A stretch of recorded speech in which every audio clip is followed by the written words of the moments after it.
Hi guys, so in today's video we'll be doing ray optics and optical instruments. So this is the first part of the video. There will be a second part and I will be trying to cover the chapter in two videos. So the ray optics, for those of you who are following my channel seriously, the last video I dropped on physics was electromagnetic waves. So the next chapter we have is ray optics, and ray optics is a very important and very interesting chapter. So to start with, we have learned in electromagnetic waves that light is nothing but an electromagnetic wave. So we have discussed the details, like what is an electromagnetic wave, the details about the waves, the nature of the waves, the electric and magnetic field vibrating at right angles, the oscillations, and all those things we have discussed in that chapter. So you can check that out if you have not. So basically, I also gave an introduction about the dual nature of light, that light acts both as particle and wave. So the question is, if light is a wave, if light is nothing but an electromagnetic wave, give me 1 second.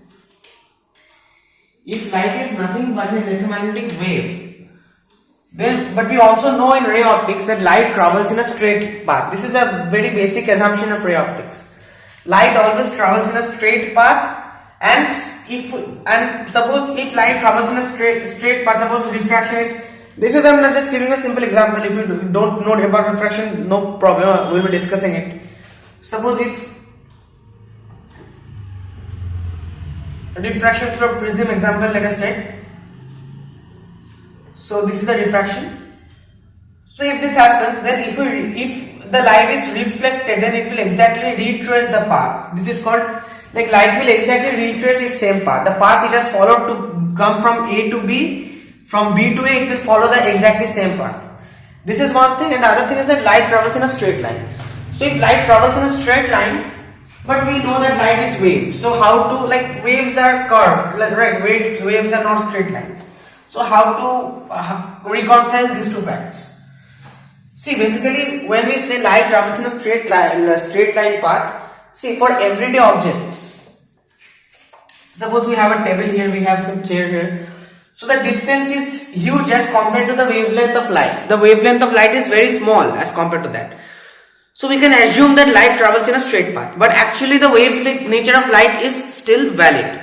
The wave nature of light is always valid. The wave nature of light has explained a lot of phenomena. Coming to the particle nature of light, it has also explained photoelectric effect and the quantum nature of light, the photons. That we'll be discussing in dual nature, the next chapter. Next chapter is wave optics.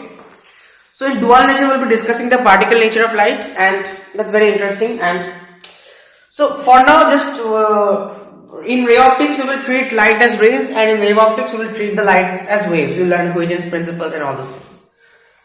So basically the first thing is that, now see, particle nature of light, even Newton gave a model of light. Newton, and before that I think this Descartes. Let me check it once. It's given in your NCERT.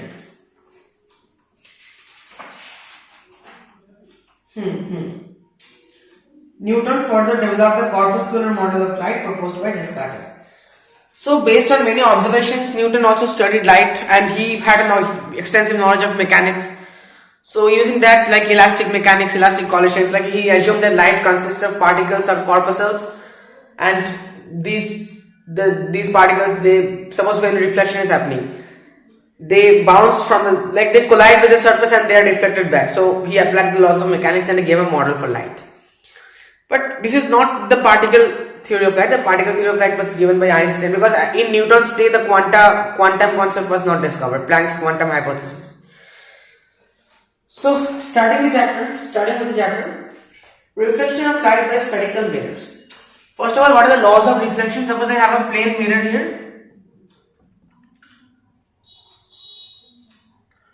So suppose, let me draw normal. This is my point of incidence, because the incident ray is falling at this point. This is my incident ray. This is my angle of incidence I. Angle of incidence is the angle made by the incident ray and the normal. This is my normal N. So after light is falling here, so light will be reflected back. So this is my reflected ray, and this is my angle of reflection R. So the laws of reflection says that angle I must be equal to angle R, and there is one more law of deflection. That is, the incident ray, the reflected ray and the normal at the point of incidence all lie on the same plane. You see, they are lying on the same plane. They are lying on the same plane at this point. All these three, they lie on the same plane. Like this line and this line. They must lie on the same plane. It's not like one line is here and one line is to the back. They lie on the same plane. So these are things we already know. Now we will start with the spherical mirrors concept, the reflection by spherical mirrors and the sign convention. So spherical mirrors are of two types. First we have a concave mirror. This is a concave mirror. So the side on which I have drawn the spikes, like this surface, this is not the reflecting surface. This is the back of the mirror. And this side is your reflecting surface. So it is a curved inward mirror. The mirror is curved inward. So these kind of mirrors are called concave mirrors. And convex mirror is this. It is bulging outwards. So here this is the reflecting surface in this case, and it is bulging outward. So now there are some things, some basic things you must know. For instance, this is a part of a sphere. Obviously, you can say this is the curved surface. So if we complete the sphere, suppose we are completing the sphere.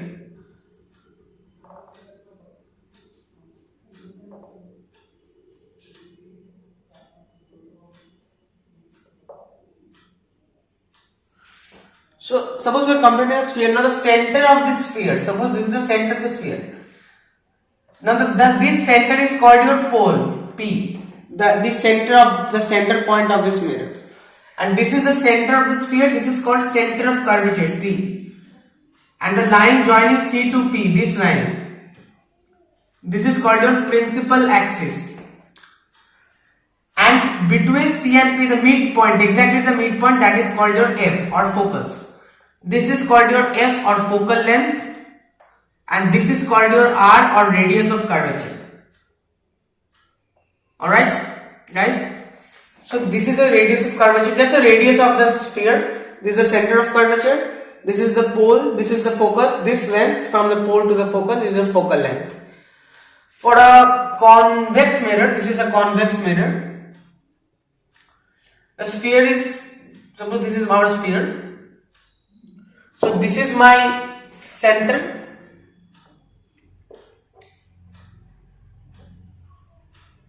This is my focus and this is my pole.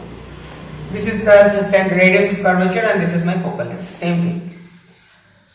So we will be proving, I said that this focal length, this focus will lie exactly at the midpoint of CP, the midpoint of the radius of curvature. So we will be proving that. But before that, you see. So let us just wrap this because this is I just showed too. Before that, see one more concept. Radius of curvature. We saw the example, radius of curvature. Now what is the radius of curvature for a plane mirror? Suppose we have a plane mirror. What is the radius of curvature for a plane mirror? Think about it. See, if I draw a huge sphere, like a very huge sphere, only a little part of it is visible here. It's like a huge sphere, it's going on, huge. So suppose if I consider this portion, it's almost a straight line. Now suppose if I consider a sphere with radius infinite radius, it will be a huge sphere. Then a part of that sphere will almost be just a plane surface. So the radius of curvature of a plane mirror is infinite. I hope you get the concept. Alright guys, next is sign convention. There are some sign convention which you have to remember.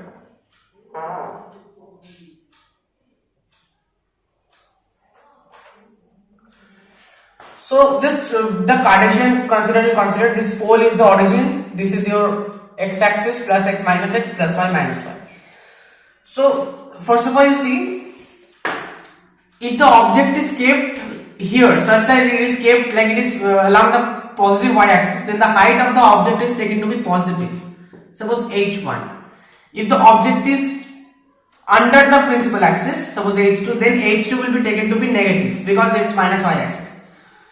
Suppose the object is kept here, so this distance is called your object distance, u. So this u will be negative because the object is kept to the left, so it's the minus x-axis, so this u will be negative. Suppose the image is found here, suppose.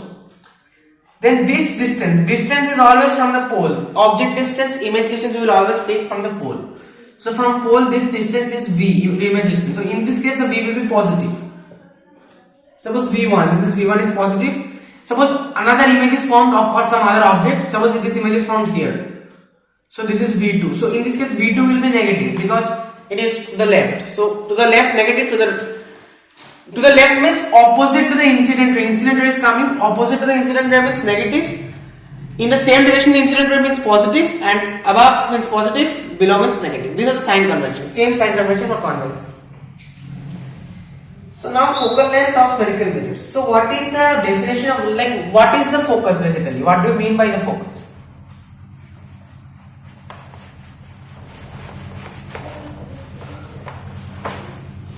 So you see, focus means what?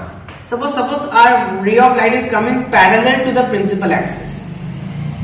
Parallel to the principal axis. Now what will happen? This is the convex mirror, right? So it's a ray is coming parallel to the principal axis, then what will happen? See what will happen for a convex mirror, the ray will be reflected in this manner. Suppose one more parallel ray is coming, it will be reflected in this manner. Now if we retrace this back, if we retrace these rays back,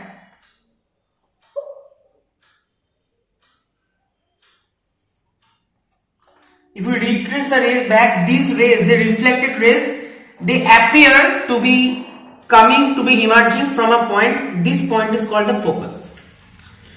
Now the focal length for a convex mirror is always positive, as you can see. For a concave mirror, you see the focal length will be negative because the focus will lie here. For a concave mirror, what will happen? Suppose the ray is coming parallel to the principal axis. If a ray is coming parallel to the principal axis, it will always pass through the focus after ray reflection. All the rays, all the parallel rays, they will pass through this point. This point is called the focus. This point is called the focus. And in this case, the focal length will be negative because it's to the left.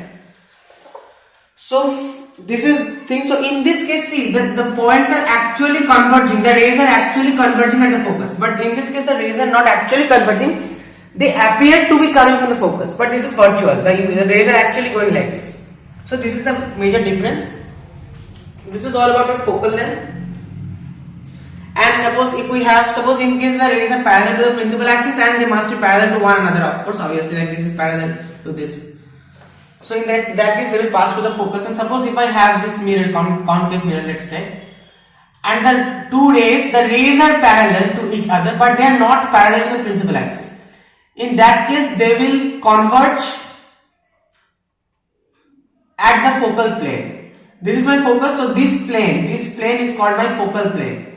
The plane line, suppose this point is focus, so this plane is called my focal plane.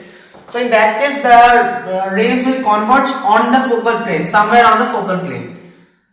Somewhere below the, in this case, it's below the focus, but not at the focus, but on the focal plane, on this plane. Okay? Alright guys. Next is, so we now we'll be deriving that the focus lies exactly in at the midpoint of the radius of curvature.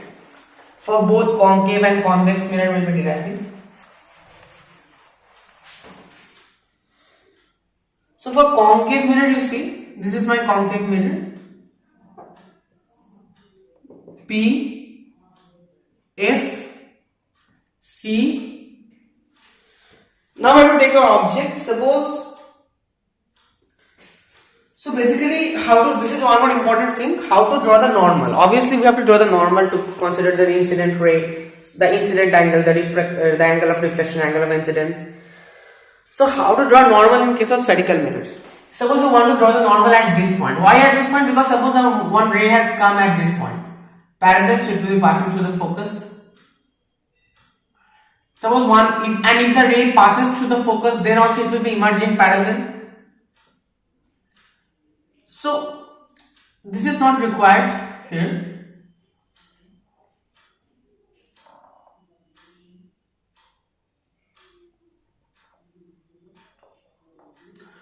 So this you consider. Suppose at this point I want to draw the normal. So just join from the center of the sphere of the center of curvature. Join the center of curvature to that line. So this line will be your normal. This line will be your normal. So this is the incident ray. So this is your angle of incidence, and this is your angle of reflection. So this will also be I, because I should be equal to R. So in place of R I am writing I. This should be equal to I. I hope you can see this. You can make this. This is also I. Alright, this is also I. So now if this total angle thus is 2I. So if this total angle is 2I, then this is also 2I. And if this is I, then this is also I. So far so good. Let this point be M, and yeah, anyway, let this be N. Alright, so what to do? So we need to prove that this F lies at the mid. Okay, alright. So tan I. What is tan I? In this triangle you consider tan I is Mn by Cn. Mn by Cn, that is approximately Mn by R, because Cn, this is a very small distance. So Cn is approximately equal to Cp, and Cp is the radius of curvature R. Okay. Now tan I will be equal to I if the angle is very small. This is a theorem you have to remember, that if theta is very small, then theta is approximately equal to sin theta is approximately equal to tan theta. Okay. So tan theta we can write theta. So I can just write I. So I is Mn by R. And tan 2I, that is just 2I I can write, will be Mn by Fn or Fp. So this is just the focal length. Mn by F. Now 2I is 2 times I. So 2 times Mn by R will be equal to Mn by F. So 2F will be equal to R, or F equal to R by 2. Right? So this F is exactly lying at the midpoint of R. So F is R by 2. This is the derivation, pretty simple. And for a convex mirror also, I will be not showing the full derivation, that will be just a wastage of time. Like basically, see, the thing is that suppose this is my principal axis, this is my C, this is my F, this is my P. Ray is coming, reflected.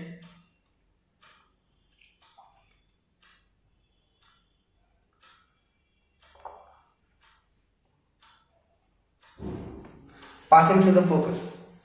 Okay.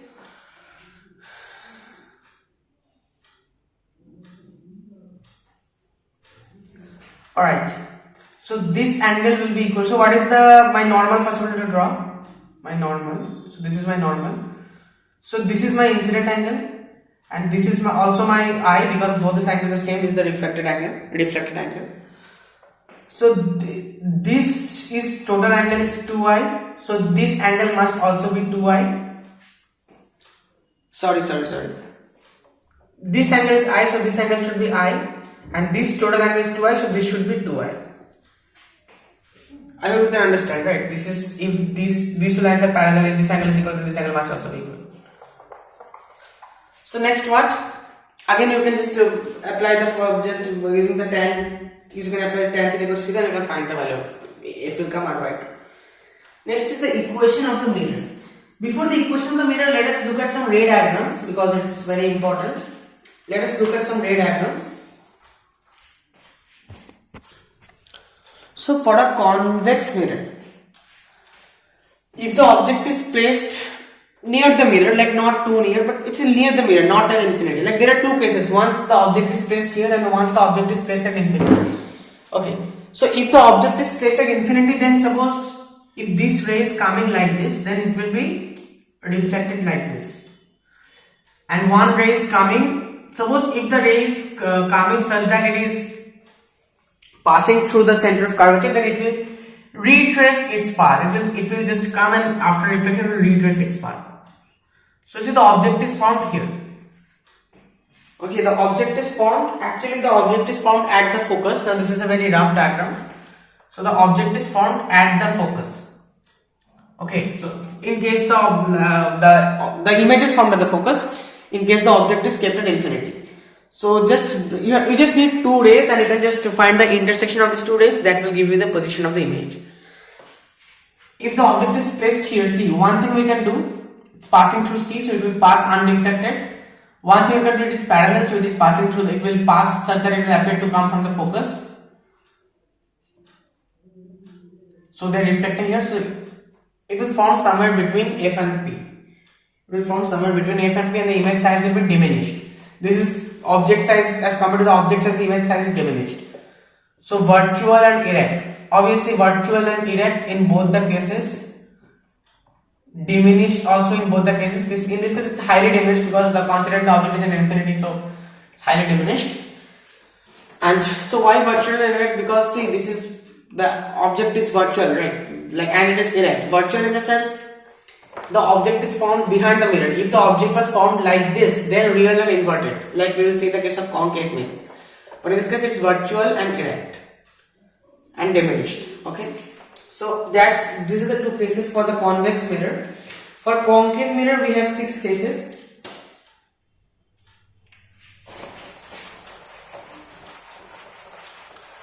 Now my question is, this question I will not answer in today's class. This question is, you have to figure this out. After we do the concave mirror, I will ask you let me tell you the question from now only. As the object is moved away from the focus of the concave mirror, moved away from the pole, so away from the focus also in some sense, but moved away from the pole of the concave mirror, how does the image change? Plot a graph.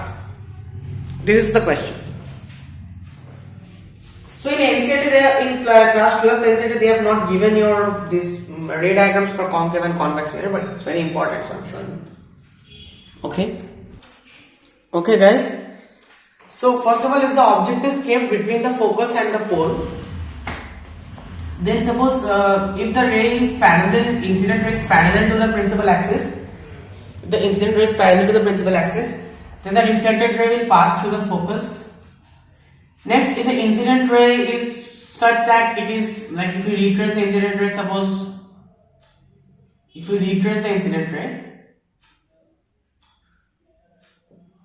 it is coming, it is like joining at C. So in this case, see, the line joining C to this point, that is itself the normal, right?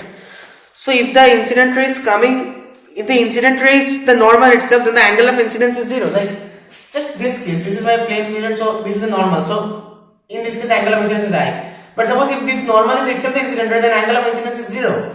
So then angle of reflection must also be 0. So it must retrace the same path. So it will retrace the same path, right?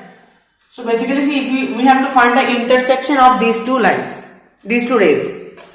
So if we try to go to this side, see, they are diverging. They will never intersect. So they will intersect where? At this point they will intersect. So we will get a virtual and erect image. This is in fact the only case where we get a virtual and erect image for concave mirror. We will get a virtual and erect image, and it is slightly magnified as compared to this, you can see. Next is, it's kept at the focus. If it's kept at the focus, now these are very rough diagrams. I would ask you to please try out the geometry yourself, like how it's happening. But yeah, so suppose this is it and this is it. So in this case, you see they will be parallel. So the image will be formed at infinity. Image will be formed at infinity. This will go on. Image will be formed at infinity. Huge image. In this case, see, if the object is kept at infinity, then the parallel rays will be coming, and we already saw that if parallel rays are coming, the image will be formed on the focal plane at the focus. The image will be formed at the focus. The rays will intersect on the focal plane. Suppose if it is at C, suppose exactly at C, then parallel through focus and through focus parallel. So they are intersecting at C, and this will actually be same size. So same size image at C. If it is beyond C, we are considering this case in a moment. If it's between C and F, is this all visible to you guys? Yeah, alright. So if it is between C and F, then what will happen? See, one ray we can take like this through F, and another ray we can take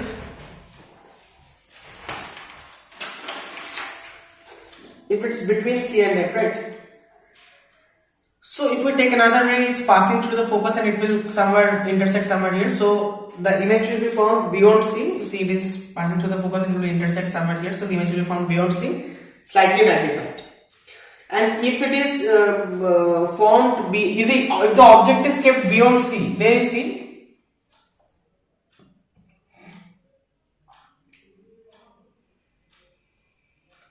the image is slightly diminished and the image is formed between C and F. The image is formed between C and F. Okay, so that's it, guys. Now we'll be moving on to the mirror formula. How to derive the mirror formula.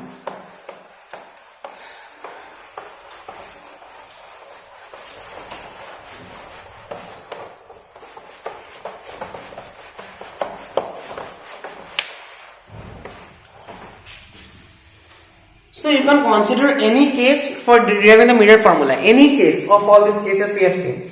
But in NCERT they have given the case the object is kept beyond C, so that case we'll be considering here.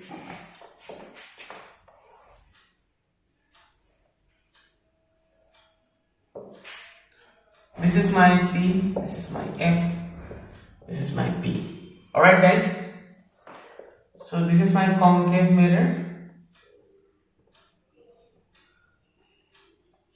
Okay, so object is kept beyond C. Suppose object is kept here. So through C you take one ray. Okay. Just give me 1 second. Just 1 second you give me. Yeah. Through C you take one ray.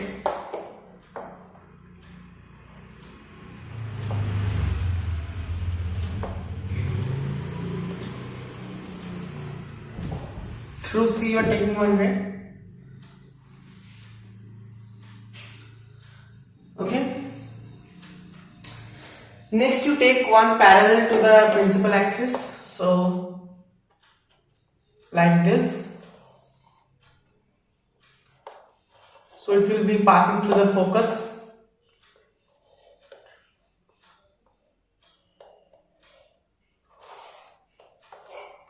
Okay guys. Image is formed here, this is obvious. Next, one more ray you take. These two rays are enough if you want to determine what the image will be formed, but we will be taking one more ray here. That is, if the ray is hitting at P, then it will be reflected. If the ray is hitting at P, then it will be reflected with the same angle, like this angle will be equal to this angle. And it will intersect at the same point, right? Obviously it will intersect at the same point. So like this. So this angle is equal to this angle and they are intersecting at the same point. So I hope this diagram is clear to you. Now what? Now first of all let us name this. So when you are naming the object, suppose AB. So A is the part which is touching the principal axis. So this will be A dash and this will be B dash. Not the other way around. Okay. Image is A dash B dash. A dash B dash. This is C, this is F, this is P. Do we need to name anything else? Okay. So this is suppose M and I don't think we'll be needing anything else. So now we have to consider this concept of similarity of triangles, nothing else. Just the concept of similarity of triangles. Before that, this is my F. So this distance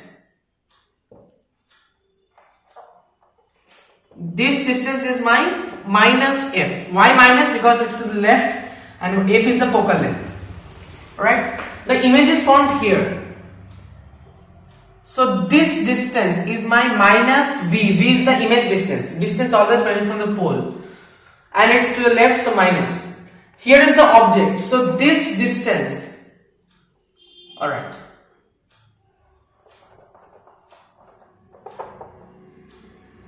Will be minus U. Minus U. Okay? Minus U. Object distance. Again minus Y because by our sign convention. So that's alright. Right. So now what? So consider these two triangles to consider first of all. This triangle I am showing you with a different color. If it's available.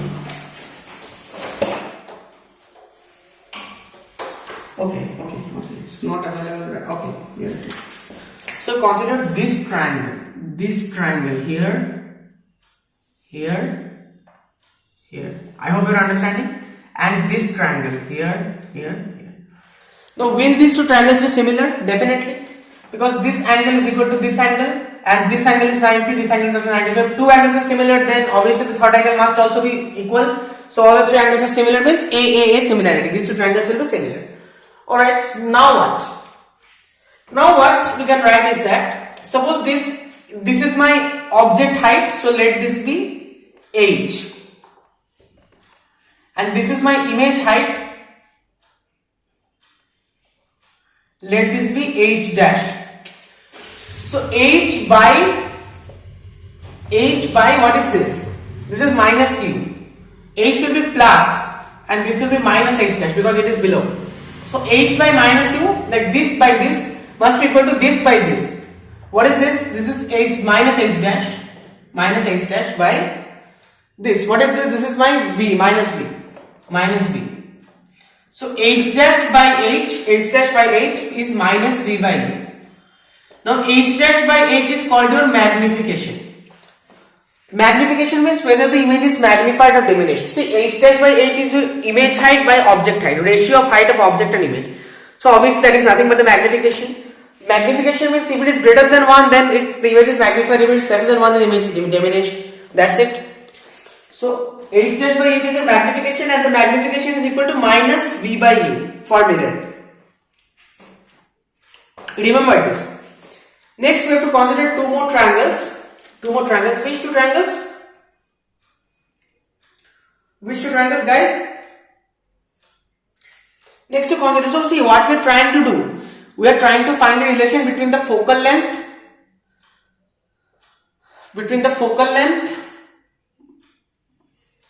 f, v and u. These three terms we are trying to find a relation.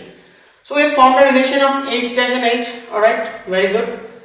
Next, we are trying to find a relation in terms of f. So f is this length, focal length. So which triangle we have to consider here?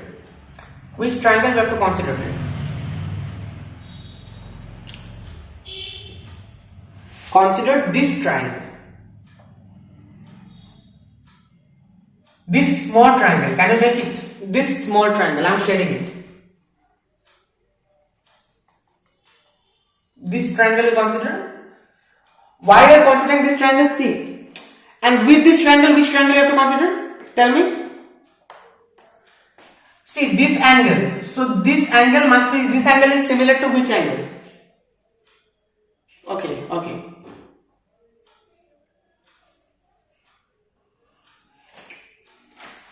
Just give me 1 second.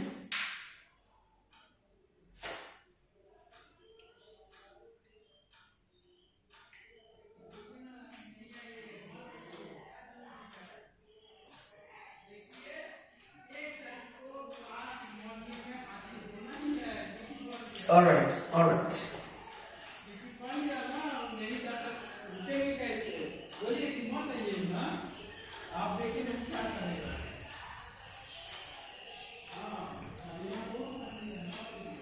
You consider this triangle.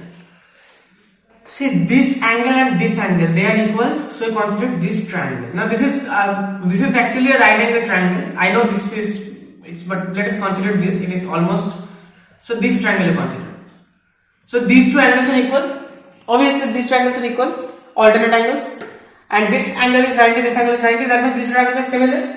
So if they are similar, what we can write? This. Now what is this? A dash f. What is this?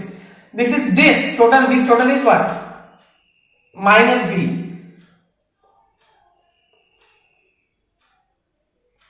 Minus this minus f. This is this by this, that is 2. What is this? This is h minus h dash must be equal to this, that is your f minus f by, always remember the sign convention, this by this will be equal to this by this. What is this? This is the same as this, so plus h. So minus common. So basically this is minus v plus f. So f minus v by h will be minus f by h. H dash. Okay. So F minus V by F will be equal to H dash by H.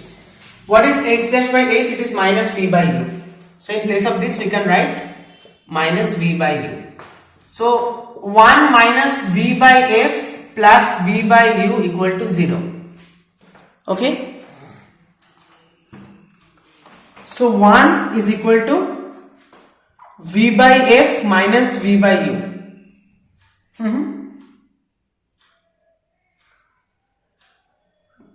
Okay, no problem. So 1 is this. Now this is V common, 1 by F minus 1 by U. So if I bring the V to this side, I will get 1 by V equals 1 by F minus 1 by U, or 1 by V plus 1 by U equals 1 by F. So this is my mirror formula. 1 by V plus 1 by U is equal to 1 by F.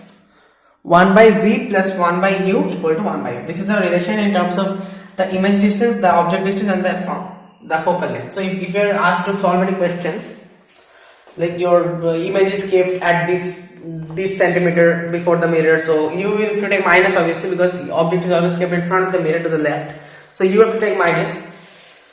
So always keep in mind the sign convention. So suppose if U and V is given, you can find out F. If F and U is given, you can find out V like this. You can do the sums. So, and magnification is this, minus V by V.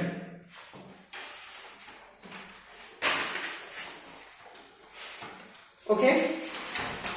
So examples are pretty simple here, like I am not doing any examples, but this is an important example. It's given in our NCERT page 316. The example 9.4. So suppose while this is a very important example, I'm not doing it because it's already given in NCERT, but you can just do it because see.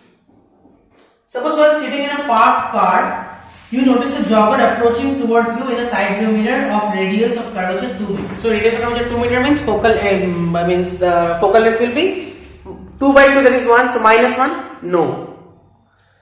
This is the car. So car means convex mirror. For convex mirror, the focal length is positive. So it will be plus 1. Alright? This jogger is approaching towards you at a speed of 5 meters per second. Alright? So how fast the image of the jogger appeared to move when the jogger is 39 meters. So when the jogger is 39 meters, then you know what is U. U is minus 39, F is 1. So you can find out V. Now when the jogger is, suppose after 1 second, 5 meters in 1 second is moving. So after 1 second you will come 39 minus 5, 34 meters. So you can find out V, then you can find the difference between the V. So what you will find is that although the jogger is moving at a constant speed, his image in the mirror is not moving at a constant speed. Because the velocity of the object is related to the velocity of the image, non-linear. It's not a linear relationship. Now let us move on to refraction. Let us move on to refraction.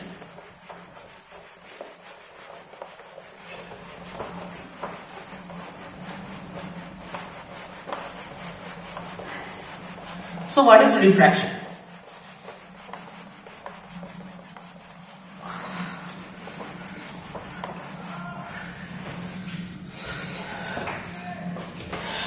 Just wait 1 second. Let me drink some water.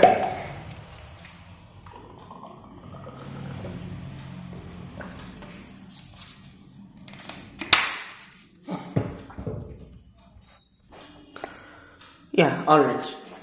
So refraction. Suppose this is my medium 1 and this is my medium 2. Suppose this is water and this is air.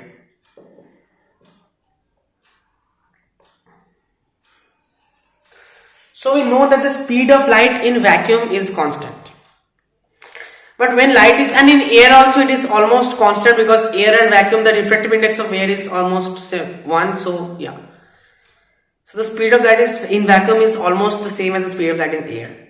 But when the light is entering from air to a glass or through water, like to a different medium, which is optically denser. Optically denser. I am not talking about mass by volume density. I am talking about optical density. So in that case, what will happen? That suppose light is entering normally. Just give me 1 second.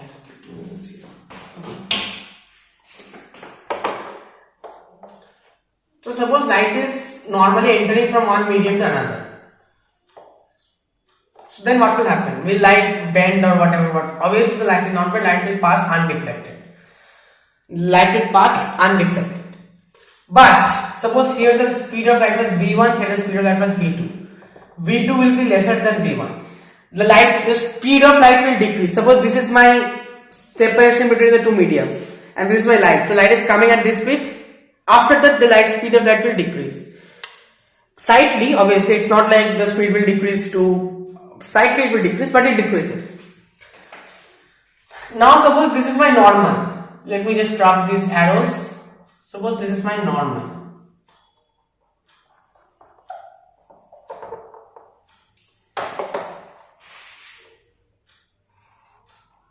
This is my normal. And light is entering obliquely. So suppose if air and water we have considered, right? So water is optically denser than air. So if light is moving from a rarer to denser medium, then it will bend towards the normal. It will bend towards the normal. Suppose this is water and this is air. In that case, this is my normal. So if light is bending, like light is entering obliquely, then it will bend away from the normal. If it is from denser to rarer medium. If it is from denser to rarer medium. Okay. So basically what is happening, I hope it's clear to you. This is the concept of refraction. When light is moving from one medium to another, so if it's entering obliquely, then it will move either away from the normal or towards the normal. And if it's entering normally, then it will not change its direction, but its speed will decrease. Now there are some laws of refraction, certain laws of refraction. One is the incident ray, the refracted ray and the normal to the interface at the point of incidence all lie in the same plane, similar to the law of reflection. Next is, now this is the normal. So the incident ray and normal, this is my angle of incidence. This is a refracted ray and this is normal. So this is my R. Now as you can see from here, obviously I is not equal to R. R can be smaller or R can be greater. Like in this case, this is I and this is R. So here R is greater than I, here R is smaller than I. That doesn't matter, but it's clear that R cannot be equal to I, because if R is equal to I, then the light is passing straight. Then there is no refraction. So in refraction, I cannot be greater than, I cannot be equal to R. So this is one thing, I cannot be equal to R. So like in case of reflection, we saw there was a relation that I must be equal to R. In refraction, that is not true. But can we find a relation between I and R? Obviously we can. This is called Snell's law, and how to derive Snell's law I will not be showing in this video. But basically this derivation is coming from Fermat's theorem. Fermat's theorem means light will always take the quickest path. Quickest path from A to B. Quickest path does not mean the shortest path. Suppose let us consider some example. Suppose you want to go from A to B. This is your straight line and this is suppose a zigzag path. This is path B and this is path A. So path is a straight line and path B is a zigzag path. So in this case, obviously straight line path will be the quickest path, shorter path. But suppose this straight line path, it is heavily congested, it's traffic jam, full traffic jam, and this path is empty. Then this path will be the quicker path. Although it is not the shortest path, it will be the quickest path. Same case in case of light also. Light always takes the quickest path, but since the speed of light is different in different media, the quickest path is not always the shortest straight line path. So by applying this theorem that light always takes the quickest path, you can actually find out Snell's law. And what is Snell's law? Snell's law is the relation between I and R, between the sine of angle I and R. Snell's law says that suppose this refractive index is N1, this refractive index is N2. So N1 and in medium N1, what is my angle of incidence? I. So N1 sine I will be equal to N2 R. N2 sine R. Or we can say N1 by N2 will be equal to, N2 by N1. Anyway, we can write either way, but yeah. So N2 by N1 will be equal to sine I by sine R. Now N2 by N1 is written as N21. Now we will be coming to this. What does this mean? What is N2? What is N1? And what is N21? So this is our relation. This is Snell's law for refraction. This is the relation between I and R. Sine I by sine R is N2 by N1. Now N2 is the absolute, what is refractive index?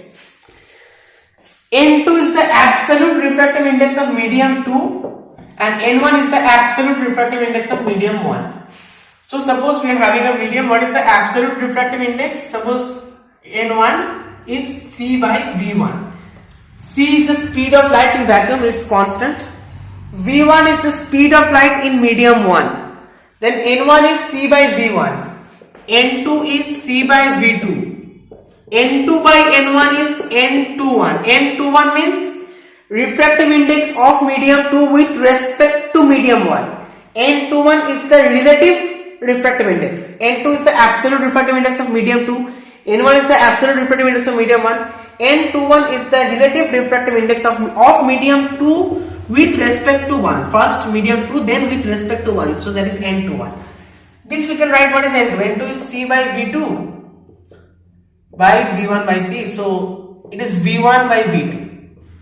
So n2 by n1 is n21, or we can write v1 by v2, or we can also write lambda 1 by lambda 2, because frequency is not changing and v equals, so v1 by v2 equals f lambda 1 by f lambda 2, f cancel, lambda 1 by lambda 2. So this refractive index, this depends on the wavelength, but does it depend on the angle of incidence? No. You see, if you're suppose changing I, so if you're changing the I, then R will also change. If you're changing the angle of incidence, then angle of diffraction will also change. So the ratio of this to this will be constant. The refractive index does not depend on the angle of incidence or the angle of refraction, because the ratio of the sine of angle of incidence to that of the sine of angle of refraction, that is constant. That is the refractive index. This is the relative refractive index. So this is all about your refractive index. Next we have some important no, these things are obvious, that you can just try it out. n21 is 1 by n12, n32 is n31 into n12. These things are obvious. Okay, now we will do lateral shift or lateral displacement. Angle of incidence is equal to angle of emergence and apparent depth, real depth. So we just did a practical on 22nd December about this apparent depth and real depth. So we had a traveling micro. So I'll be discussing it when I will be coming to the apparent depth and real depth, not now.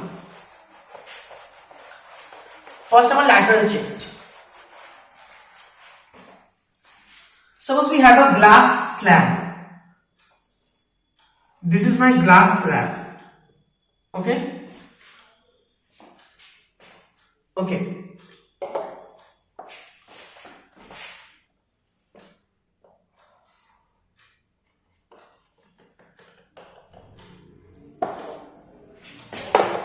Suppose this is my normal.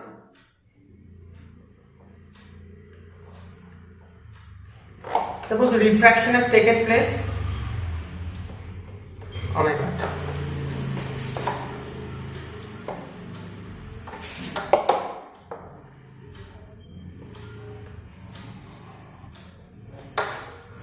See, this is my medium 1, n1. This is n2, medium 2. n2 is the absolute refractive index of this medium glass.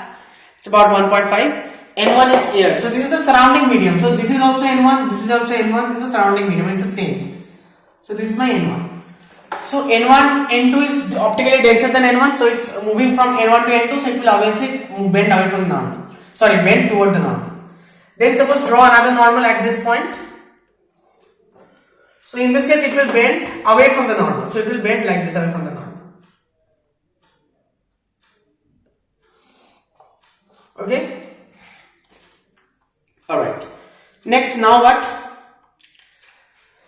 Let this point be A, let this point be B. So this is my angle of incidence I. This is the incident ray. This is the refracted ray, this is the emergent ray. So this is my angle of emergence E. This is my angle of refraction. Angle of refraction means, now see, these two angles, suppose we have a Z here, so this angle must be equal to this angle. So these two angles will be equal, right? This is my let me write it like this, R, and this is also my R. So both are equal. So I am not writing R1, R2, I am just writing R. So see, now if these two angles are equal, then angle I must also be equal to angle E. Now I can derive this formula and I can make you understand concept based also. So let me try to make you understand. Like why this is obvious. You don't need to derive this actually, but I have to show the derivation nevertheless. See, if these two angles of refraction are equal, so for some particular angle of incidence, I am getting the angle of refraction to be this. For now, you suppose you are watching from this side. This is your eye. So when you are watching from this side, then you are seeing okay, for some particular angle of incidence, the angle of refraction is r. When you are watching from here, suppose light is, I told you light always retraces its path, reversibility. Light will go back, light will enter like this and it will go back to the same path. So suppose you are watching from here. So in this case the arrow will be pointing like upward. I hope you are getting it. So in this case this E becomes my I, angle of incidence. So for this angle of incidence I am getting the angle of refraction same. This angle and this angle is same. That means the angle of incidence, this E must be equal to I. And if you want to see the derivation, it's pretty simple. At this point it is N1 sin I will be equal to N2 sin R, and at this point N2 sin R will be equal to N1 sin E. So N2 sin R is at the same time equal to this and equal to this, so that means these two must be equal. So N1 sin I must be equal to N1 sin E, N1 and 1 cancel, sin I is equal to sin E implies I is equal to E. Alright, now we will try to find a formula for the lateral displacement. What is lateral displacement? Discussing in a minute.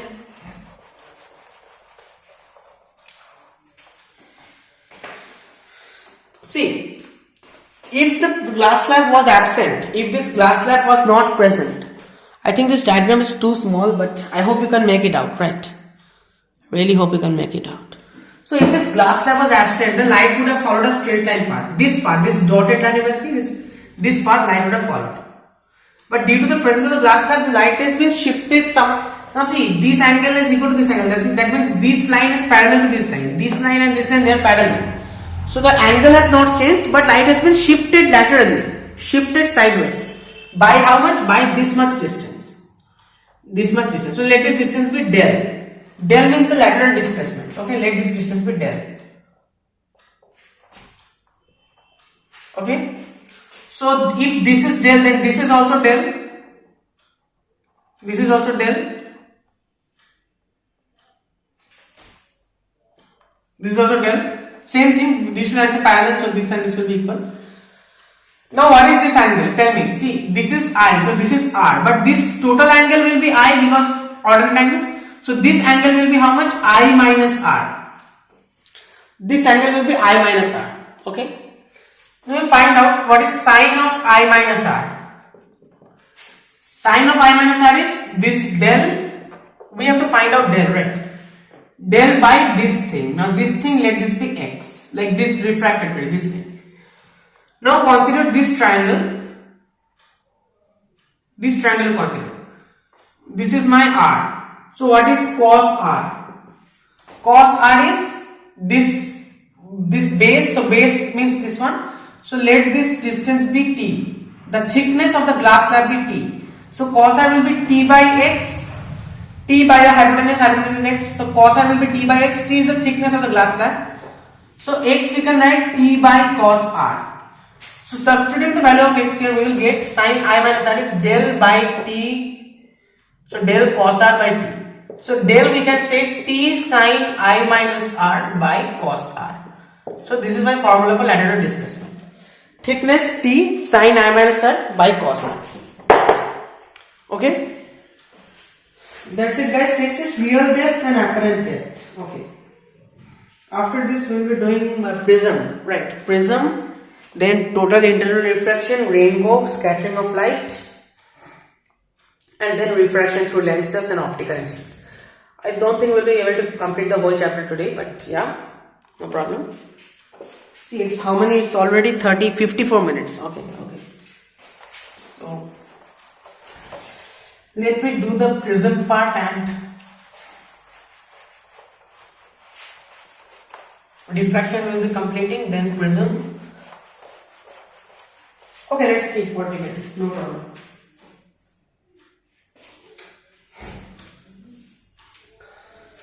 So see, suppose this is my medium 2.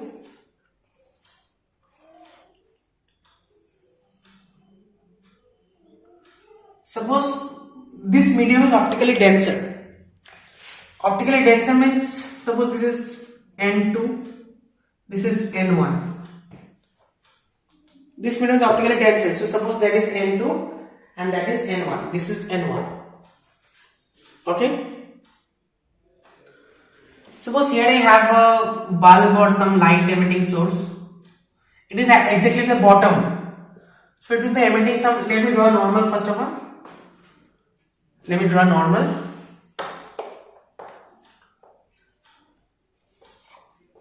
So if a light ray is emerging like this, it will be going out like this only. And suppose if a light ray is emerging like this, then let me draw normal at this point. It will bend away from the normal because it's moving from denser to rarer medium. So it will bend away from the normal. Okay, it will bend away from the normal. So suppose from here you are observing, this is your eye. This doesn't look like an eye, so it's traveling. Suppose you are observing from here. Now see, our eyes, our brain, we don't know about refraction. I mean, we of course know about refraction, but we cannot perceive refraction. Using our sensory perception, we cannot perceive refraction. We will think that we can only trace light backward. Like light is coming in a straight line, we can trace light like that. We cannot know about refraction and this and that. So my brain will think that this light is coming from, if I trace it back, my brain will think this light is coming from here. So I will think that the object is present here, while in reality the object is present at the bottom. So to my eyes the object will appear elevated. The object will appear elevated. Just drown something, like dip something in the water and you can see it. Okay. So suppose if I see from here, then also the object will appear elevated. So this is my apparent depth, D dash. And this is my real depth, D. This is my real depth, actual depth, and this is the apparent depth. Apparently, I am thinking that the depth of the object is this much. So this is D dash. Obviously, D dash is less than D, as you can see. So what? This is my angle of incidence, I. So if this is I, then this is also I. This is R. Now if this is R, then this is also R. So let this be X, this distance here. Can you make it? Guys, yeah, alright. So what else? Now you see, what is tan I in this triangle? Tan I is X by D, the real depth. What is tan R? Tan R is X by this much, the apparent depth, X by D dash. So this is my tan I and tan I. Now I have already told you, see, for very small angles, theta is approximately equal to sine theta is approximately equal to tan theta. See, limit as theta approaches, I have done a video on this. Limit as theta approaches 0, sine theta by theta is 1. So theta approaches 0, that means sine theta by theta is 1. So sine theta will be equal to theta, right? Sine theta will be equal to theta. And why is sine theta equal to tan theta? I can show you, see. Suppose angle is very small. So this is my right angle triangle. So this angle is very small. So that means ABC. So AB is approximately equal to AC. It's almost, obviously AB is a bit larger than AC, but it's approximately equal. So what is sine? This angle is theta. Suppose this angle is theta. So sine theta is what? BC by AB. Tan theta is what? BC by AC. BC by AC. Now if AB and AC are equal and BC is always equal or already equal, so sine theta and tan theta will be equal, obviously. So from here what we are getting,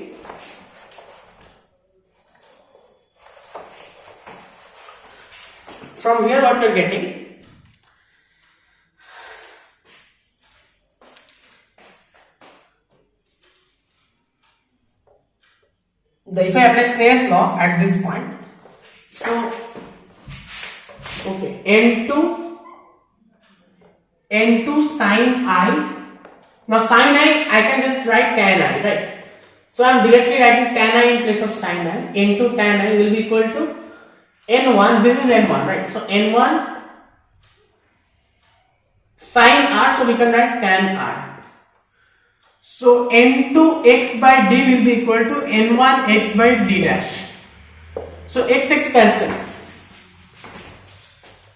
Okay. So from here we can write N2 by N1 or N21, that is the refractive index of medium 2 with respect to medium 1, is nothing but the D by D dash. D by D dash. So the refractive index is nothing but the real depth by apparent depth.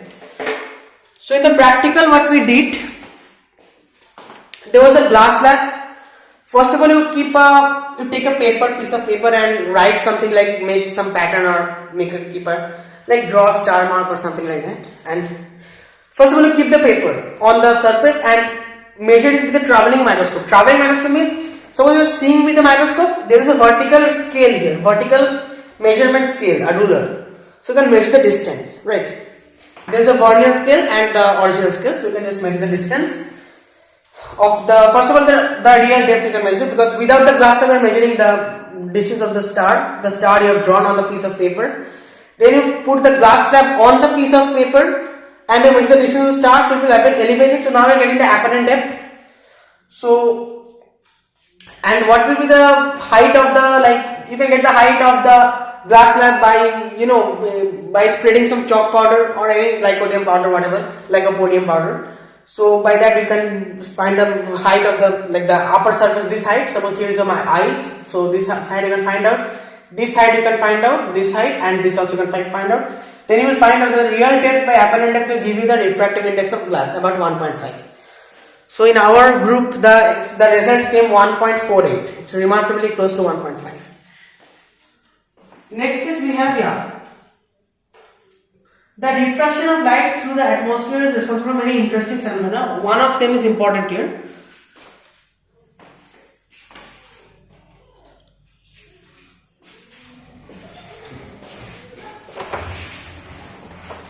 I think now we will do diffraction through prism, and I think that will be enough for today's video.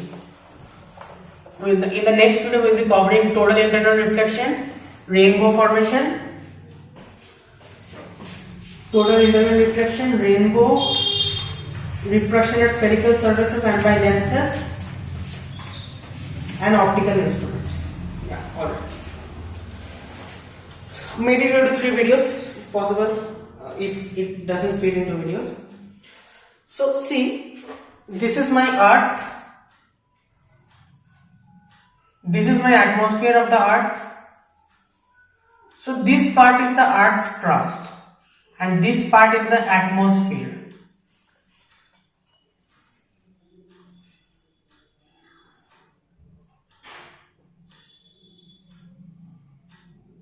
Okay, so suppose this is my horizon.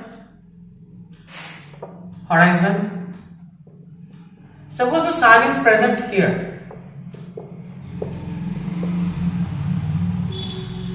Now the light from the sun will be coming like this, Now once it enters the atmosphere, draw the normal. I have always told you, from the center of the sphere, like this, to this point we are trying to find out the normal. So atmosphere means it will be slightly denser than the vacuum. This was vacuum part, space.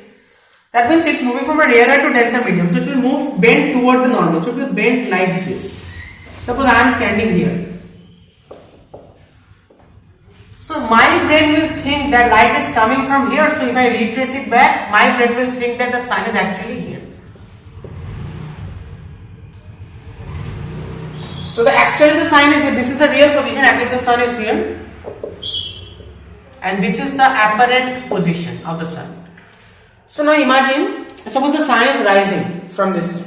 So the sun has not yet, rising means what? When the sun moves above the horizon, then only we can say the sun has risen. So the sun has not yet touched the horizon. The sun is here. But we can see the sun. So we can see the sun before it rises.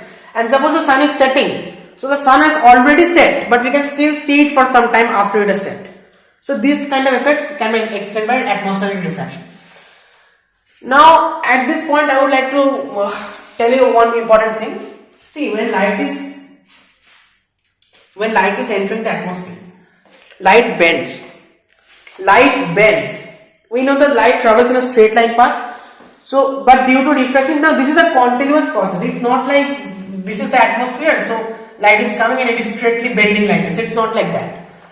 It's a continuous process because see, suppose this is my atmosphere. From the top, the light is coming, right? So more you come nearer to the earth, more the density increases. So the light is bending like this, then this, then this, then I mean like this, then this, then this, then this. But in small refractions it's happening, but when you watch it, it appears to be curved like this. But light also bends due to gravity. This we have learned in general theory of relativity. Light also bends due to gravity. This earth has some gravity, so due to that also light will bend. Light can bend. So now you can ask me that this kind of effects is happening only due to refraction or due to gravity? Only due to atmospheric refraction or due to gravity also? The gravity of the earth also. The answer is light bends due to gravity as well as atmospheric refraction. So that's the answer. Light bends due to both of these effects. Now we will not go into details here because the bending of light due to gravity, that's not in your, that's not relevant here. Next is refraction through a prism.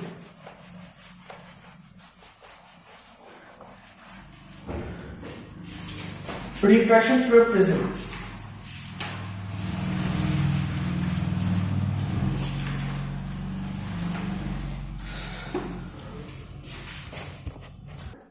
Okay guys, so refraction through a prism. What is a prism? So prism is this kind of thing, okay.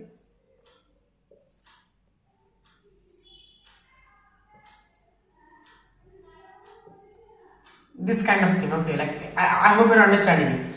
So here we will just consider the front view of the prism, the front face. So just a triangle, nothing else. Just a triangle. But actually it is this. Actually it's not a triangle. Okay, actually it's not just a thin triangle. It's actually like this. So what will happen? This prism, it's made up of glass. So suppose the incident light is falling from here. Let me draw a big diagram. Let me take help of this very handy thing.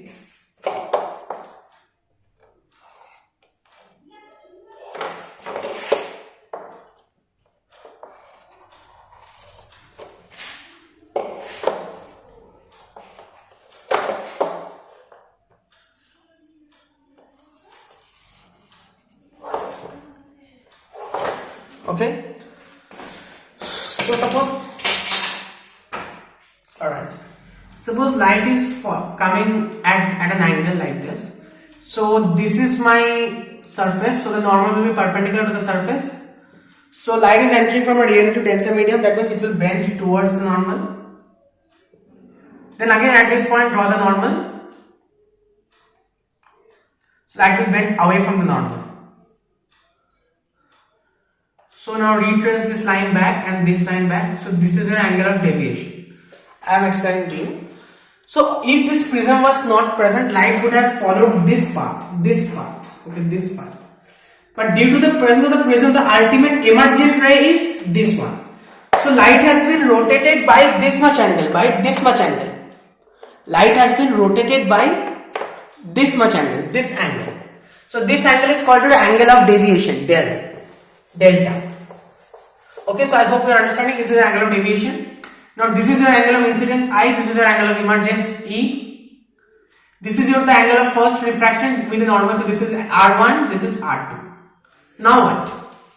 Now you see, suppose let this angle be X and let this angle be Y, let this angle be Z. Can you make it which is X, which is Y, which is Z? This is X. This is Y above R1. So we can say Y plus R1 equals to I first thing, because this total angle size, this must also be I. So we can say Y equals I minus R1, right? Similarly Z. For Z we can say Z plus R2 is E. So Z equals E minus R2. Now we know Y plus Z is equal to del. Why? Because recall, this we have learned. Extended angle of a triangle is equal to the sum of opposite or interior angles. So this is the extended angle del, that is equal to the sum of the opposite interior angles. By alternate, I mean this interior angle y and this z, not this. So y and z. So y plus z must be equal to del. If you want a proof, I can show you a proof. Do you want a proof? Okay, well guys, let me show you. Suppose this triangle you are having. You have to prove that this is A, this is B, this is C. So you have to prove that, suppose this is D. So prove that A equals B plus C. Right? So this is a straight line. So A plus D is 180 degree. So A is D minus, 180 minus D. So A is 180 minus D, right? Obvious. Now the sum of angles of triangle is also 180. So D plus B plus C is also 180. So B plus C also we can write 180 minus D. So B plus C is equal to A. As simple as that.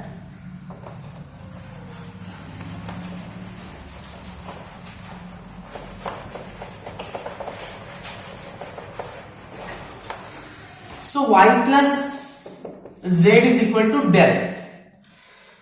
Now what is y plus z? Y is I minus R1, z is plus E minus R2 is equal to del.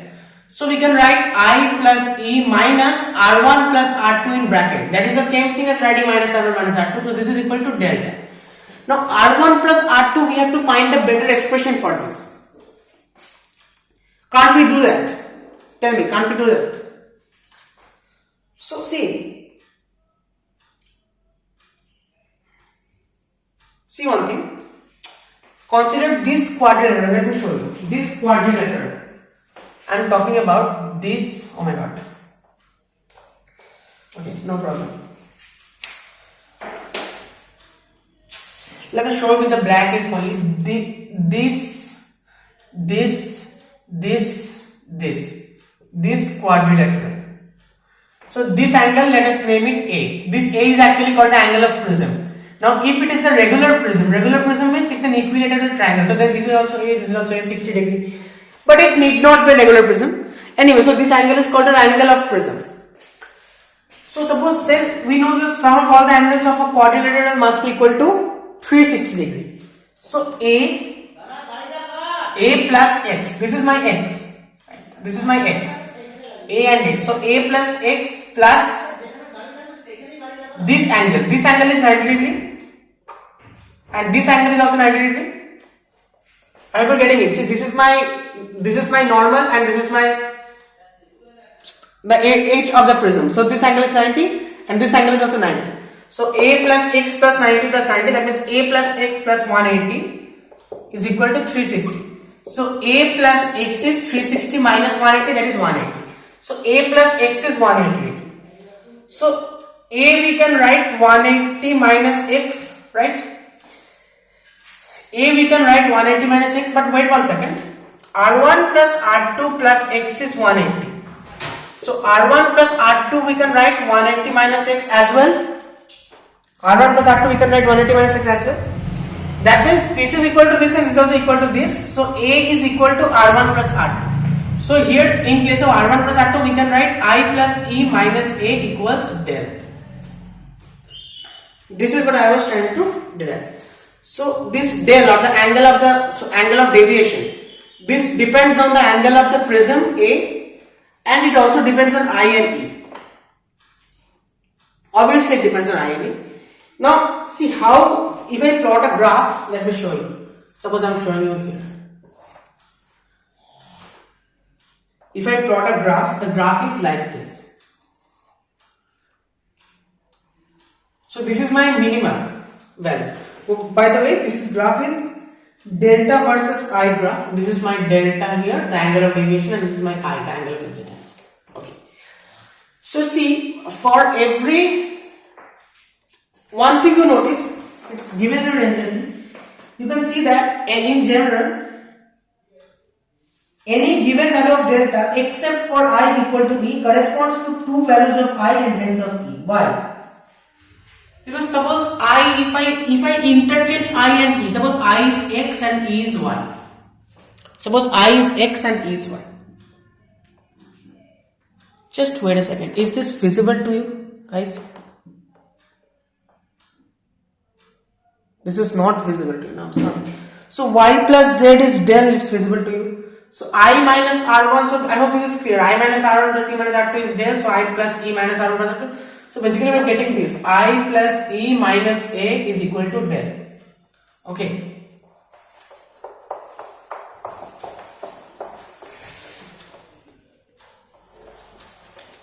So I is X and E is Y. So suppose I is X means suppose this value of I we are considering X. So if this is the value of I, we are getting a value of Z. Sorry, a value of delta. But this same value of delta we are getting for this value of I also. So for two values of I, we are getting the same value of delta. How to explain this fact? Now this is pretty obvious because if I interchange I and Y, suppose X plus Y minus A, and if I put I is Y, suppose this value is Y, this is X, this is Y. So Y, in that case E will become X, so Y plus X minus A and X plus Y minus A. So both are the same thing, right? These two things are the same thing. So if I interchange I and E, then I will, so that means I will get two values of, I will get two values of two values of I for a single value of del. Except, this is true for everything except when I is equal to E. When I is equal to E, we will get a minimum del. This is my del minimum. This is del minimum. When del is minimum, so this is a medium. The graph is not coming below this. This is my minimum value of del. So del minimum when I is equal to E. And when I is equal to E means when R1 will also be equal to R2. Why? Because see, when I means for a particular angle of incidence, you are getting this angle of refraction R1. But if the angle of, now I told you, if light retraces its path from this side, if you are seeing now. So this is my angle of incidence. So if this is same, this angle of incidence is same, then it will refract by the same amount. So angle of refraction will be same. So R1 will be equal to R2.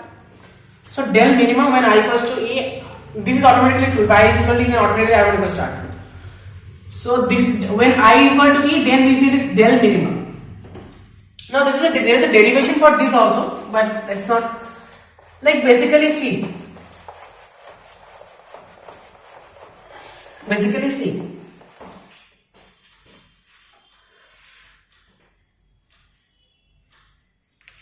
We want to minimize del. So del is I plus E minus A.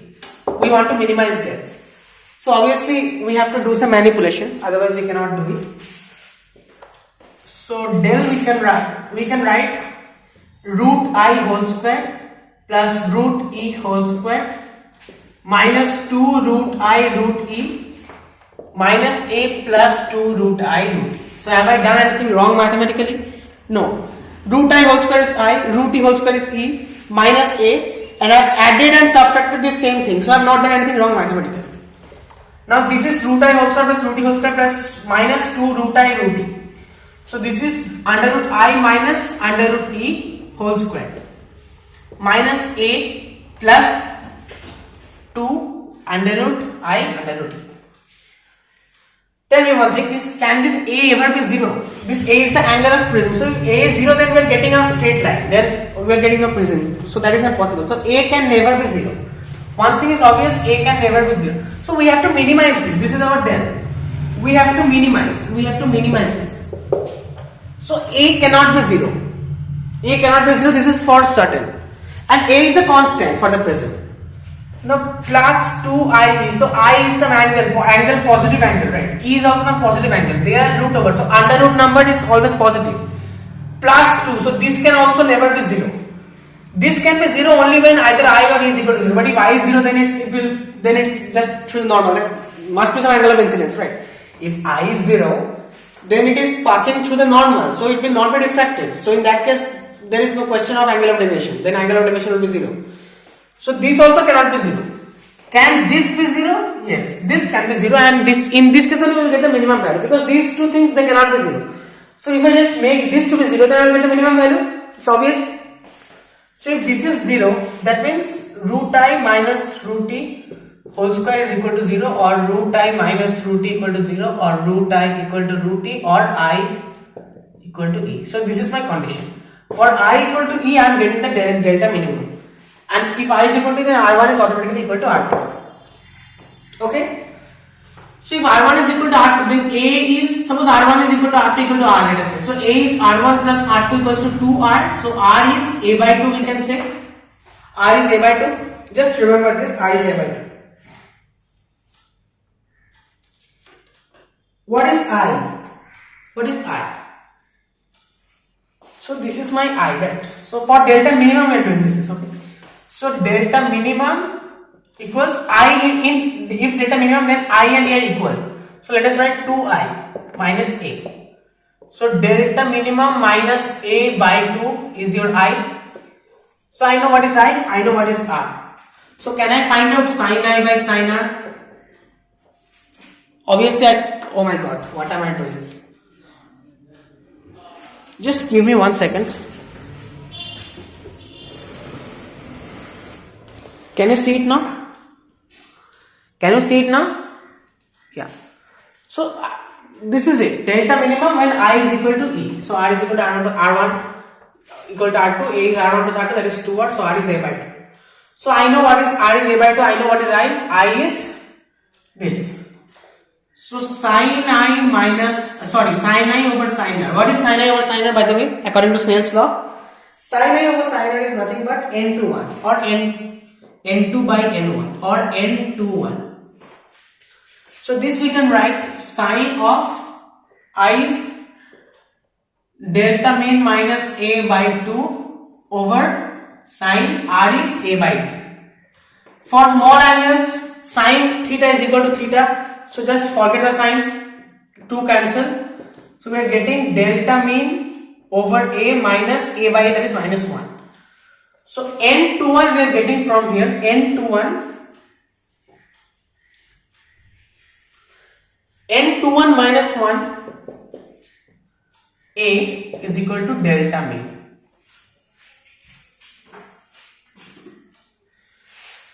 This implies that thin prisms do not deviate light much.